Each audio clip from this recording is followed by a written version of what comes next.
You're about to listen to the Dr. Dahlia Show. Sassy, stimulating medical talk radio. Any medical advice Dr. Dahlia Wax gives on her show should not be substituted for an actual visit to your medical provider. And now, here's Dr. Dahlia.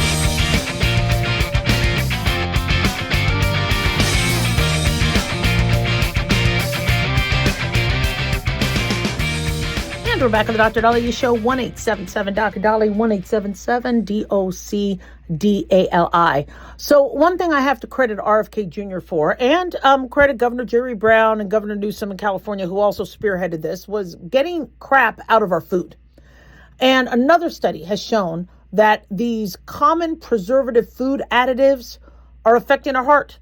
Study published in the European Heart Journal says that our risk of high blood pressure and cardiovascular disease is surmounting because of the preservatives that are put in our food. The research was led by Dr. Mathilde Tuver, research director at INSERM, the French National Institute for Health and Medical Research, Anai Hassenboller, PhD, student from the National Epidemiological Research Team at the University Sorbonne, Paris Nord, at the University of Paris, France. I need to learn French. I really love French. Je ne sais pas. Anyway, Ms. Hassenboller said, food preservatives are used in hundreds of thousands of industrial processed foods.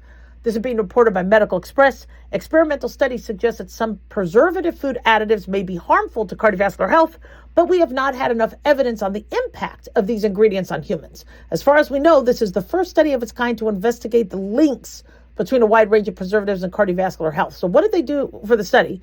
The study was called the Nutrinet Santé, and included 112,395 volunteers from across France. Every 6 months, the volunteers told researchers everything they ate and drank over a period of 3 days. Researchers carried out detailed analyses of the ingredients of all the food and drink, including any preservatives. They tracked the volunteers' health for an average of 7 to 8 years to see if they develop high blood pressure or any cardiovascular disease. Now, this is one of my favorite types of studies. They're harder to do. They're longitudinal, where you start with people and you're like, this is what I want you to do, and we're going to watch you and see what happens. As opposed to, all right, everybody who ever ate this brand of food, I want you to come on in and I'm going to check your blood work. You get a real interesting data set when you're like, this is day one and we are going to now follow you over years. Researchers found that 99.5% of the volunteers had consumed food that had at least one food preservative within the first 2 years of taking part. Overall, they found that people who ate the largest amounts of non-antioxidant preservatives had 29% higher risk of hypertension compared to those who ate the least, and a 16% higher risk of cardiovascular disease, including heart attack, stroke, and angina. People who ate the most antioxidant preservatives had a 22% higher risk of hypertension or high blood pressure.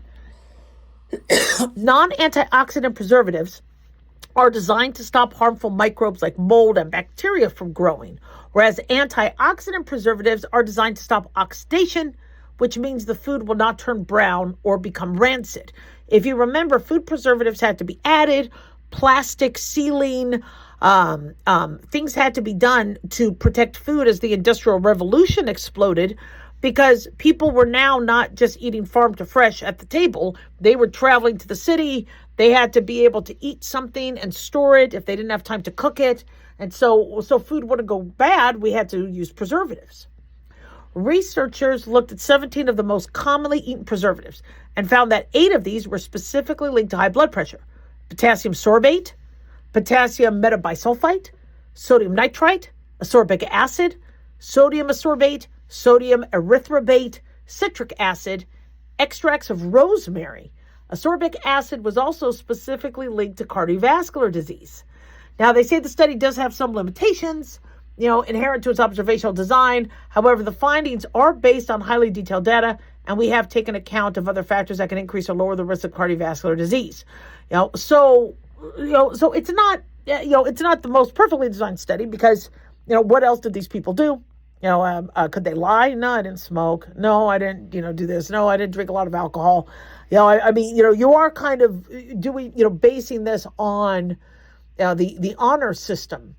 But, we keep saying that processed food can hurt, and you need to go to, whole food ingredients or non-processed foods. But we don't have enough studies exactly saying why.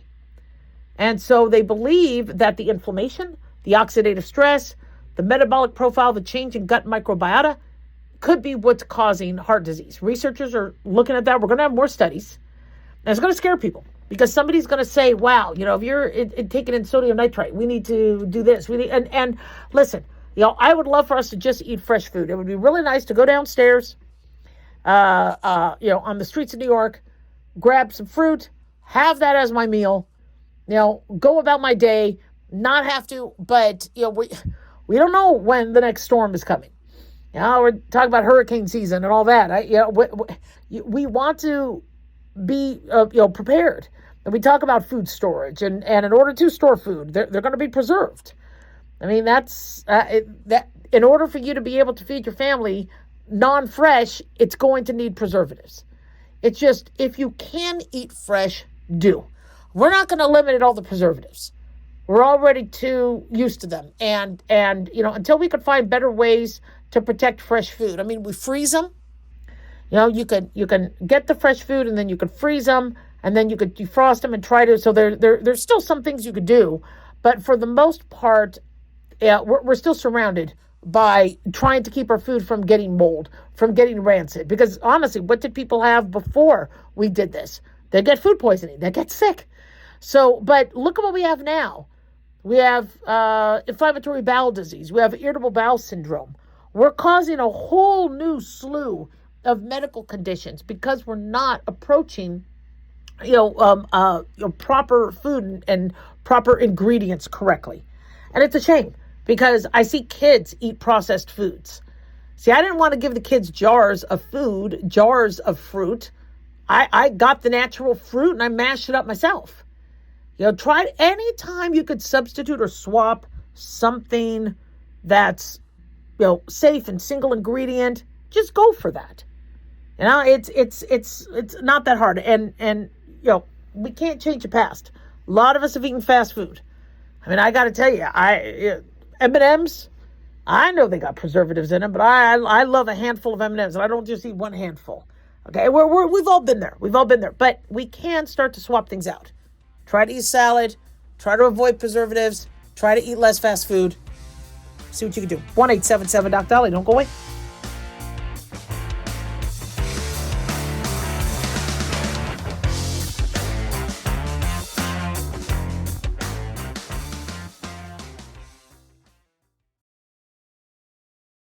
Dr. Dahlia here. Are you tired, burned out, gaining weight, succumbing to the daily pressures of life? Well, how's your dopamine doing?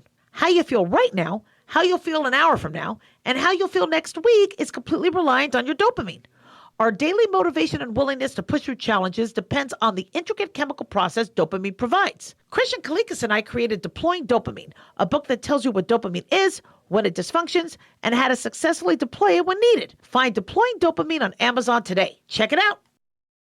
At Hot Shot Secret, we share the science behind common diesel problems. For example, diesel fuel cetane levels. The cetane rating in diesel fuel is 42 to 45. Most diesel engines operate more efficiently with a cetane rating of 48 to 50. One treatment of Hot Shot Secret Diesel Extreme will raise your cetane 7 points, increase fuel economy, and improve cold starts. Hot Shot Secret Diesel Extreme is available nationwide at truck stops, fine farm and auto stores, and online at hotshotsecret.com. Hot Shot Secret, powered by science. Hi, it's Mark Falter, host of the Financial Fitness Show. I strongly believe that no one should ever pay 1 penny more in taxes than they are legally obligated.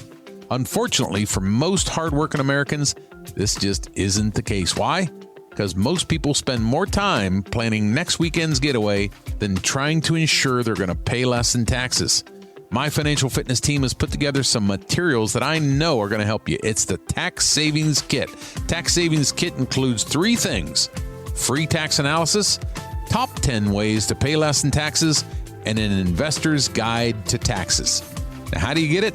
Simple. 866-764-2635. Again, 866-764-2635. I'm Mark Falter. This is Financial Fitness, making personal finance profitable.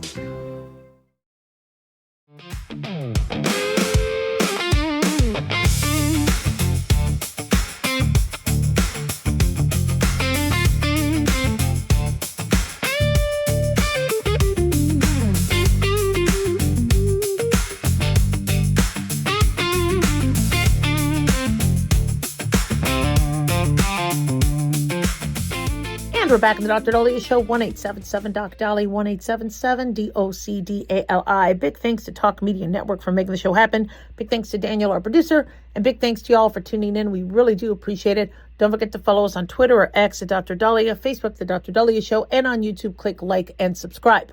So, Colorado State University researchers are predicting a below-average hurricane season. Still active, still busy, but luckily a little below average.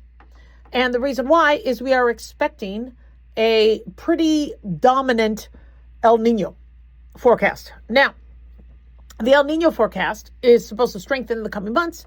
It's a climate pattern that actually suppresses Atlantic hurricane activity, but there could still be storms. So according to the NOAA's National Weather Service Director, Ken Graham, says although El Nino's impact on the Atlantic basin can often suppress hurricane development, there is still uncertainty in how each season will unfold. They say this is why it's essential to review your hurricane preparedness plan now. It only takes one storm to make a very bad season. Preparing now for hurricane season and not waiting for a storm to threaten is essential for staying ahead of the storm. Now, they're not wrong about that because preparing when we're hearing, you need to evacuate, that's when everything is flying off the shelves. And hurricane season starts June 1. So now's as good a time as any. Now, the NOAA's outlook is expecting 3 to 6 hurricanes with wind speeds above 74 miles per hour. 74 is the cutoff for a Category 1. And they say 1 to 3 major hurricanes with winds exceeding 111 miles per hour. Now, according to Colorado State University researchers who submit their predictions every year, they expect 13 named storms. The mean is 14.4. So 13 is a little below. 6 of those storms expected to become hurricanes. 2 would be classified as major. So interestingly that the NOAA has a little bit more of a broader range, 1 to 3 major hurricanes, but Colorado thinks 2 could be classified as major. June 1 officially marks the start of hurricane season. It runs until November 30th. Experts have been talking about extending that to mid-May because they say special tropical weather outlooks can pop up in May. And so maybe we need to be prepared for hurricane season in May. And that's what we're doing. September is usually the most active month. And as we said before, hurricanes are categorized by their wind speed and designated as the following using the Saffir-Simpson wind scale. So hurricane, once it hits 74 miles per hour, we call it a Category 1.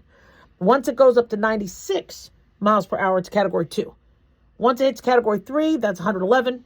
Category 4 is about 130. And then Category 5 with sustained winds over 157. They say Category 3 storms have been known to cause devastating damage and 4 and 5 catastrophic, but any storm could be devastating. In any given year, the Atlantic Ocean averages 12 to 14 named storms, with 6 becoming hurricanes and 3 becoming major.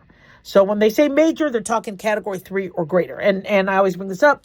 Hurricane Katrina back in 2005 was a Category 5 when it was in the Gulf. But when it made landfall, it was Category 3. So even though it was downgraded to a Category 3, it still sadly killed 1,800 people and caused $108 billion in damage. The deadliest hurricane to ever hit U.S. soil was the Great Galveston Hurricane of 1900, and that killed about 10,000 people. So according to Colorado State researchers, they say that we anticipate that the 2026 Atlantic Basin hurricane season will have somewhat below normal activity. Current weak La Nina conditions are likely to transition to El Nino in the next few months, with the potential for a moderate to strong El Nino for the peak of hurricane season. Sea surface temperatures in the western tropical Atlantic are warmer than normal, but slightly cooler than normal in the eastern and central tropical Atlantic. They say we anticipate El Nino being the dominant factor for the upcoming hurricane season, driving increased levels of tropical Atlantic vertical wind shear. We are forecasting a below-average probability for major hurricane landfalls along the continental U.S. coastline and in the Caribbean. As with all hurricane seasons, coastal residents are reminded that it only takes one hurricane making landfall to make it an active season. Thorough preparation should be made every season, regardless of predicted activity. So remember, El Nino is the ocean-atmospheric interaction where sea surface temperatures rise near the equatorial Pacific. It causes increased wind shear in the Atlantic equatorial region, linked to lower than average hurricane seasons. La Nina is below average sea surface temperatures extending from the west to the east central Pacific, and La Nina years forecast a more serious hurricane season. So that doesn't mean we should let our guard down. Now, we still have warmer water temperatures in the Atlantic and the Caribbean, so we still could have hurricane activity, and monsoons coming off of West Africa that shift west towards us can also influence what we have. So we do have the names of the Atlantic hurricane season. Sometimes we like to predict how bad these are going to be based on that. So we have a Hurricane Arthur, or Storm Bertha, Cristobal, Dolly. I'm a little nervous about that one. Edward, Faye, Gonzalo, Hannah, Isaias, Josephine, Kyle, Leah, Marco, Nana, Omar, Paulette, Renee, Sally, Teddy, Vicky, and Wilfred. Hurricane Wilfred. I don't think that one's going to bother us too much. I've never known a bad Wilfred. If all 21 names become exhausted, there are supplemental names that are sitting ready to go, like Adria, Braylon, Caridad, Deshaun, Emery, Foster, Gemma, Heath, Isla, Jacobus, Kenzie, Lucio, Michaela, Nolan, Orlando, Pax, Ronan, Sophie, Tayshawn, Viviana, Will. If a hurricane gets really bad, they retire the name. Like Hurricane Andrew, Maria, Katrina, you're not going to see those names anymore. They'll retire them. They used to just name them all females, and then they changed it to females and males.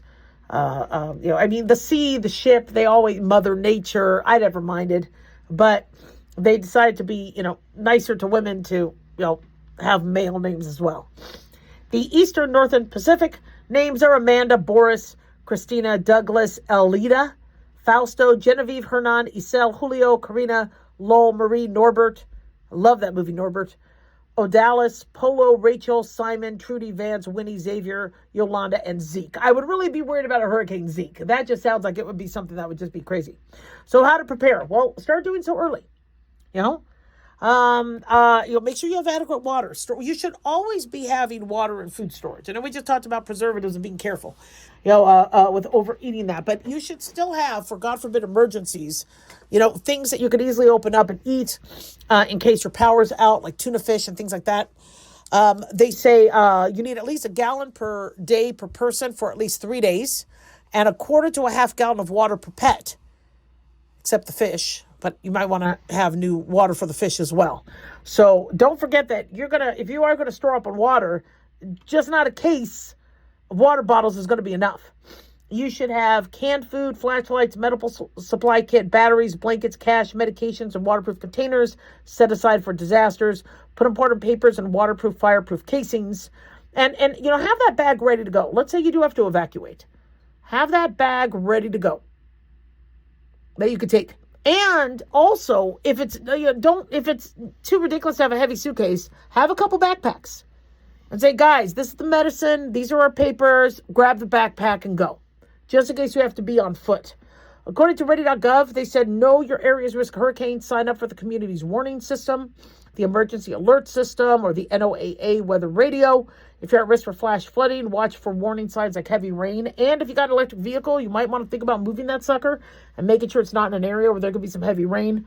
Practice going to a safe shelter for high winds, such as a FEMA safe room or a storm shelter. Learn where those are. They say the best protection is a small interior windowless room in a sturdy building on the lowest level that is not subject to flooding. Know where to evacuate. Know where your shelters are in place. Also, make sure you speak to family members so that you can tell family members we're evacuating, or can we come to you, or where we could go. One thing about Florida is you get stuck on that peninsula. And you have a lot of people saying, I'm not going to, risk it. I'll just stay where I'm at because I don't want to be stuck on the highway. At least if you're inland, that's safer than being coastal. But, if you're at all thinking, I'm going to be stuck in bumper-to-bumper traffic for days, you might want to rethink if a hurricane's coming or tropical storm's coming, that you just kind of get out of Dodge for a week or so. Make sure you have password-protected digital copies of everything. Send them to family members in case you do lose your passport. Protect your property. Declutter drains and gutters. Install check valves and plumbing to prevent backups. Consider hurricane shutters. Make sure you review your insurance policy. Have a TV or radio on. Make sure you have plenty of batteries. Cash, just in case you can't get to an ATM. Make sure you have that. Renew your evacuation zones. Make sure your gas tank is full. Stock your vehicle with emergency supplies so you don't have to now stuff your car. You might want to already have stuff in your car. Consider flood insurance, etc. And then, be safe and be smart about it. It's never easy. Somebody told me I had to evacuate. I'd be like, really? Just be smart about it, because if you are a victim now that puts other people at risk, because now first responders have to deal with you when they could be dealing with others. So, make sure you're being smart. If you have to evacuate, evacuate. All right, that's a review on hurricane safety. Don't go away. We'll be right back. 1-877-Doc-Dolly.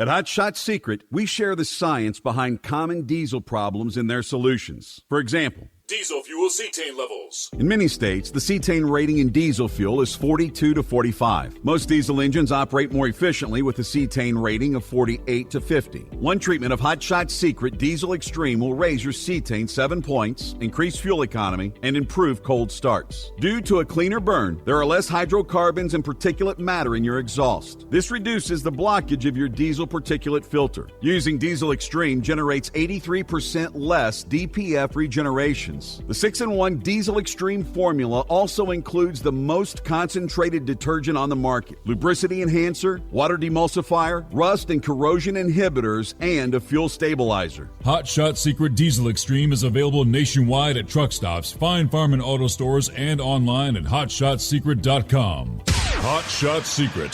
Powered by science.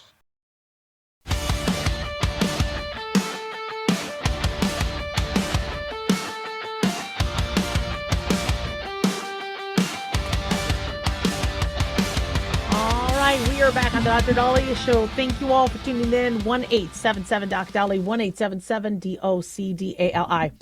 So I love hearing the backstory of some of these TV shows, like where, my friend Jerry had told me in The Devil Wears Prada, when the Meryl Streep character was in the first movie, trying to get a dress and some belts together. And she's like, no one's ready. Yeah, and he said she ad-libbed that. And I love hearing those stories of, when somebody ad-libbed. Just like Indiana Jones, when Harrison Ford was doing that famous Raiders of the Lost Ark scene where somebody came with a big sword and was ready to attack him, and he was like tired, going, I'll just shoot you. Again, ad-libbed.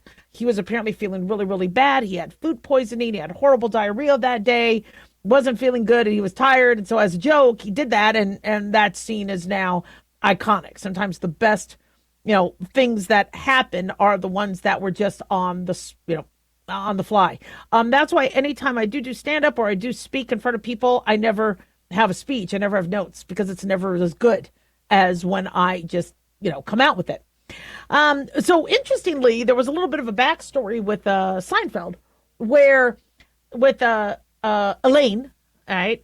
Julia Louis-Dreyfus played Elaine. And then, of course, you have Jerry Seinfeld, who played Seinfeld. In one of their early seasons, they actually decide to sleep together again. They previously were together. Then they decide to sleep together and then see if it'll work out. And apparently that episode, from what we're being told, was not well received by the creator. There was a lot of arguments going back and forth because from what I understand, Larry David didn't really want, and I don't even think Jerry Seinfeld wanted it, they didn't want the same recipe of, are they going to get together? Are they not? Are they going to, kind of like, Rachel and oh my gosh, Ross and Rachel, that kind of thing. And for Seinfeld at the time, they wanted it to be not about those two, but the relationships outside of that. And it became a bigger and bigger hit as a result. And so one of the reasons why Seinfeld was so huge is you had men and women as friends, where there could be, even though there might have been a couple episodes with some sexual tension where, she was doing dirty talk into one of his microphones and everybody was attracted to her. Then when they found out it was her, so there was maybe a little bit of that. But for the most part, they could talk about anything with each other and just be friends. And me kind of going to school in the 90s and having guy friends and going over to my guy friend's house to watch and hang out with them. And it was I like that idea, especially when it followed that whole Harry Met Sally thing where guys and girls can't be friends. I do believe that men will, think about, women in a certain way, and women might think about men in a certain way, whatever. But I really do believe that you can have friendships. You can. I have a testament to that. I've been able to be friends with guys, and there be absolutely no sexual tension. All right, obviously, when you look like me, obviously nobody's thinking about sex with me. So it's easy to have friendships that way. But what made Seinfeld very, very successful, and then also Friends successful, is the relationship and the value of having each and every person in your life was palpable, was there. And men and women felt like they weren't bad. Yeah, maybe they talked about some stereotypes. Maybe there was, like with Friends, some stereotypes with Joey, and guys think this way. And yeah, they talked about porn and things like that. And there might have been a little bit of that stereotype thing. But both of these sitcoms were so popular because they allowed there to be the non-sexual tension also exist. They did throw that in there, but you could have guys and girls that are friends. Some of the best episodes were them just being friends. And so in the 90s, that really affected my generation, which is one of the reasons why I have so many friends who are guys. Because I'm like, okay, I'm not crazy. This is something that can be done. I could have friends that are guys. And it became something where I really loved my my medical school career and all that, because I was able to be close to people that without that, well, you can't really have a guy, in the 50s and the 40s, the girls had to hang out with the girls, the guys had to hang out with the guys. No, it wasn't like that. And so, nowadays you're looking at, well, what is helping our generation navigate relationships, navigate problems, navigate roommates, navigate the boys. Now, I like the boys. I watch the boys, but men and women are working together, but everybody seems to be hooked up with somebody. So maybe not necessarily the same, but are you going to find something that replicates what we saw with Friends and Seinfeld? Now, of course, people are looking at the things that were in that they're not politically correct. Can't say a lot of those things. You can't be, having the, misogynist jokes and things like that. And you can't, and so I understand that we have progressed to not have, some of the political incorrectness, but you're not seeing another sitcom like Friends. You're not seeing another sitcom like Seinfeld. Scrubs came back, and Scrubs is one of the very, very few shows that is starting to navigate the new political correct world with what made their recipe so good. Guys and girls working together. Men and women should be able to work together. And we do the best when we could work together. Yes, there's flirting with the staff, and there may be a nurse dating a doctor, and like you see with Turk and Carla and things like that.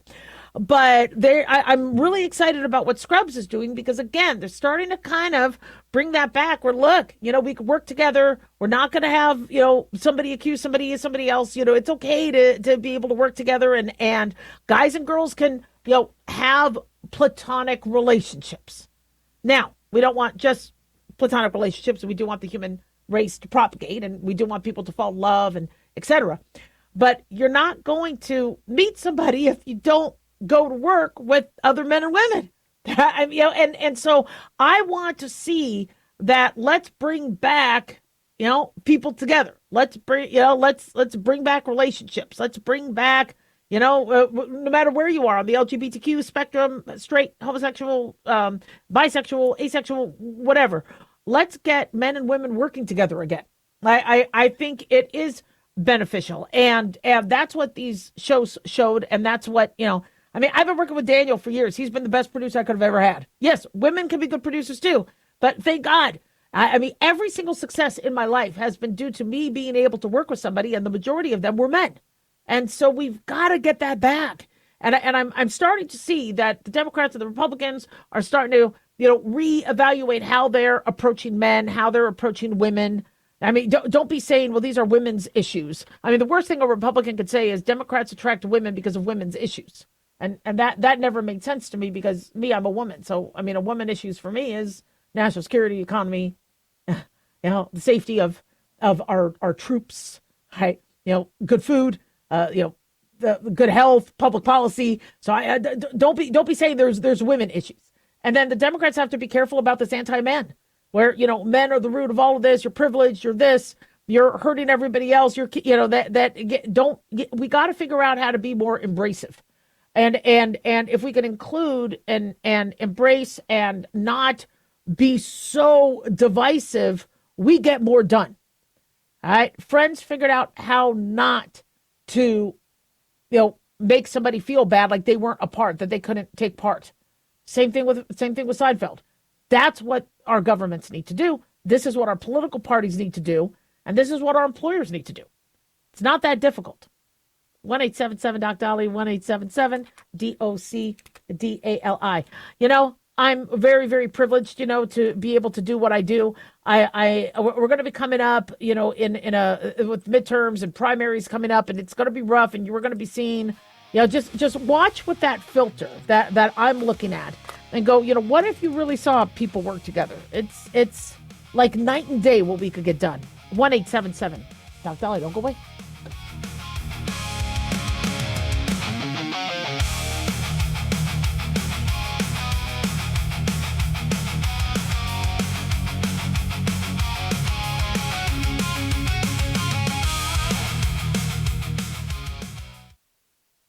Carl Amari here to tell you about our newest website for old-time radio lovers. It's 100radioshows.com. At this site, there are 5 old-time radio shows waiting for you to download free as our gift to you, and be sure to browse the additional 700 old-time radio shows available to you for 70% off by using the promo code RADIO at checkout. This is a limited time offer, so log on to 100radioshows.com. That's 100radioshows.com. Have you ever thought you'd like to buy and sell houses but didn't know how or where to get the money? My name is Ron LeGrand, and over the past 40 years, I've bought over 3,000 houses without using my money or credit and taught thousands to do the same. Today, even in a virtual environment, we buy nice houses in nice neighborhoods using no banks, realtors, contractors, or other costly entanglements, and build huge cash flow and wealth without the hassle of tenants, all without credit and little or no money. You don't need a license or experience, and I'll show you exactly how it's done. Text FREE to 99799, and I'll send you my free training. I promise you I'll change the way you think about real estate and open the door to a new lifestyle that doesn't involve risk or rehabs and can quickly replace your current income. Text FREE to 99799, and let me show you how to take your life back and build cash flow and wealth from your home. That's FREE to 99799. Again, FREE to 99799. As an organ donor, your story doesn't have to end. The good in you can live on. In fact, you could save up to 8 lives and restore sight and health for many more. Sign up right now online as an organ, eye, and tissue donor.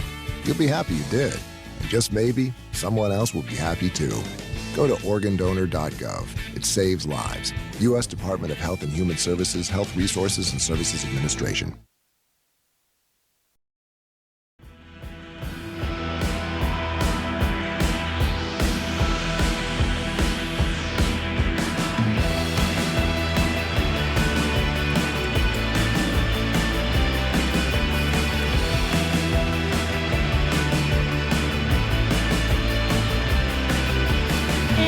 Back on the Dr. Dahlia Show. Thank you all for tuning in. 1-877-DOC-DOLLY, 1-877-DOC-DALI. So let's say you get through life not having a heart attack.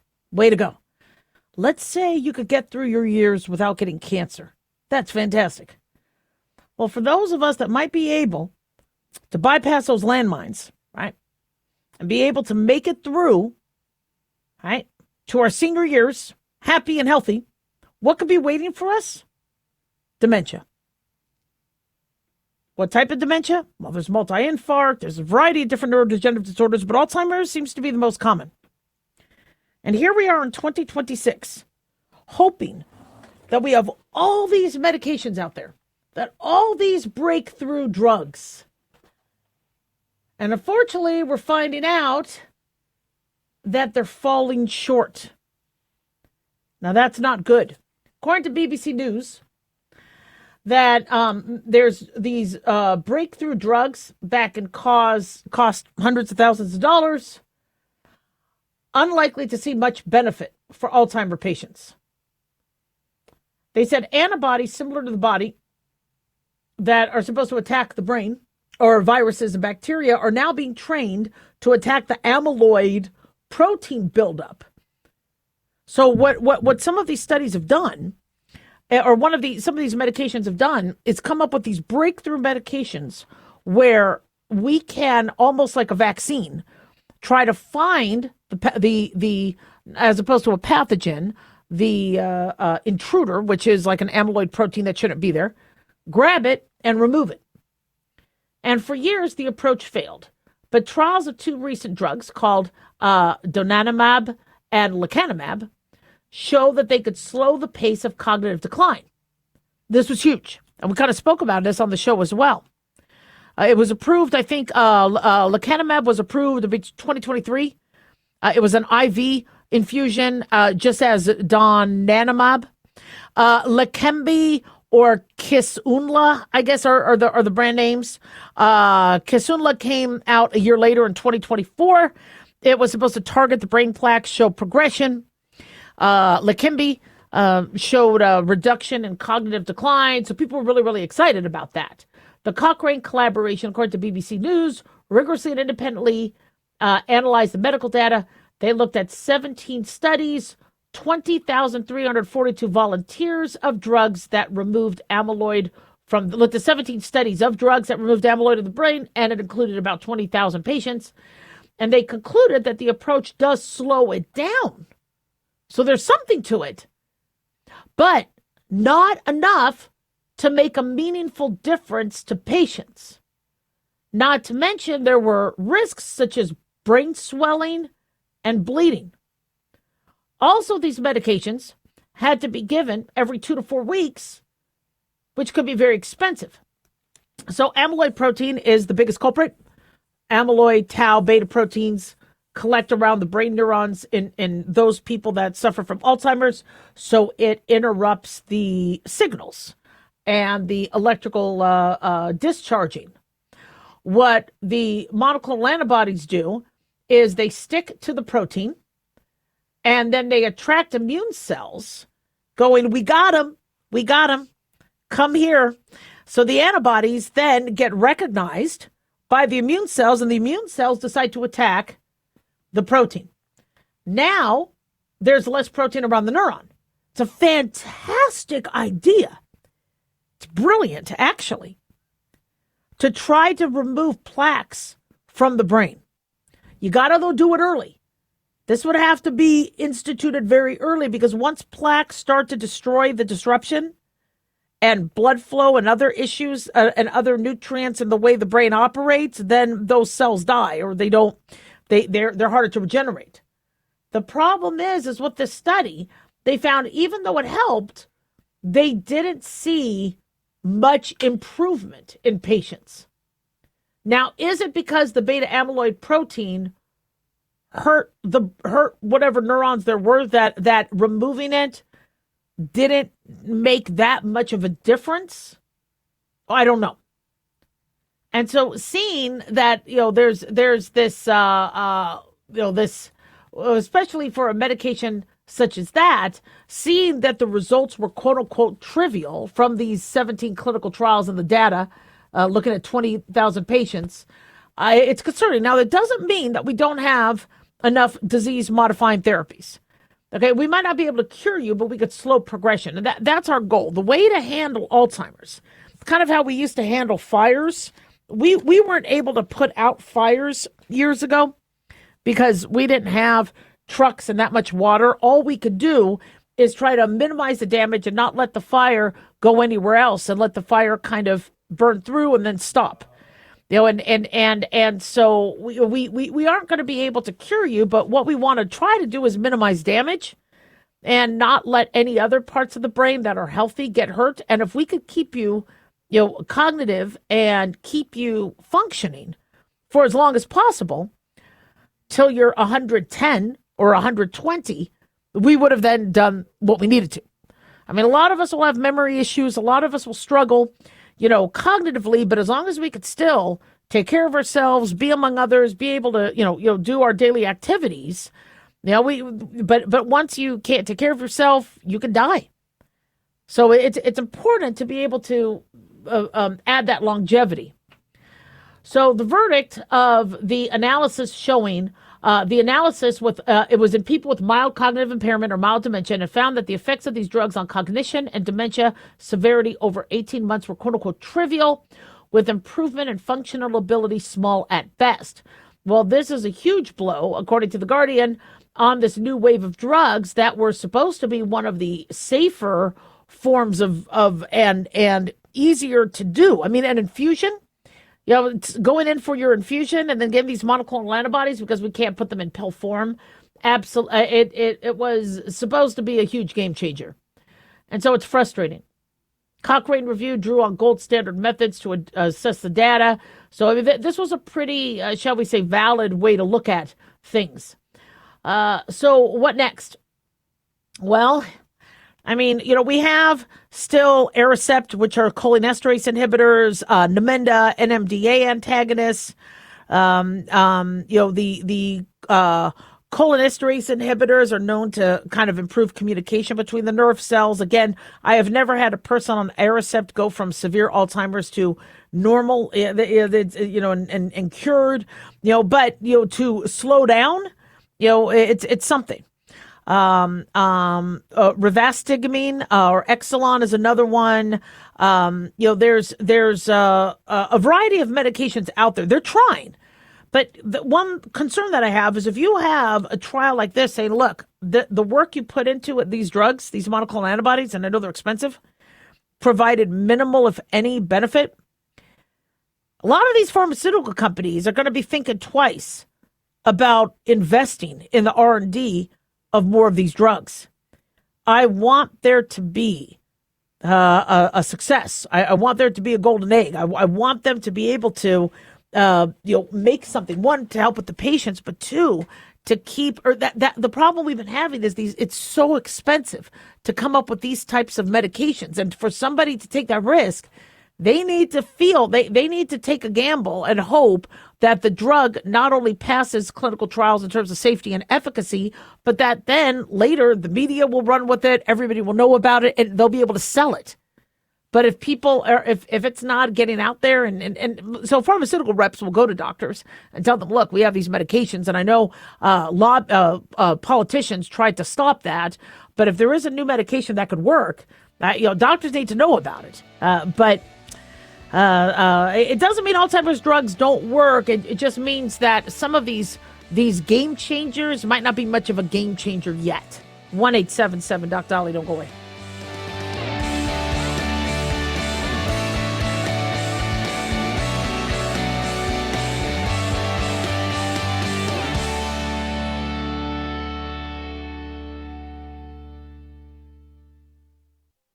Looking for an easy read that can actually help secure someone's future? Pick up a copy of Mark Falter's book, Common Sense Income Strategies. For the past 30-plus years, Mark has helped thousands of hardworking Americans secure their financial future by using strategies that continue to create wealth, whether the market is up or down. Strategies that will make perfect sense once you take the time to read this powerful book. Common Sense Income Strategies brings to you what Mark has been teaching in person and talking about on the radio for decades. It's not rocket science, it's a pretty easy read. You've worked too long and too hard not to see the fruits of your labor. Common Sense Income Strategies is available now on Amazon or by calling 866-764-2635. That's 866-764-2635. Common Sense Income Strategies by financial fitness show host Mark Falter. Secure your financial future today.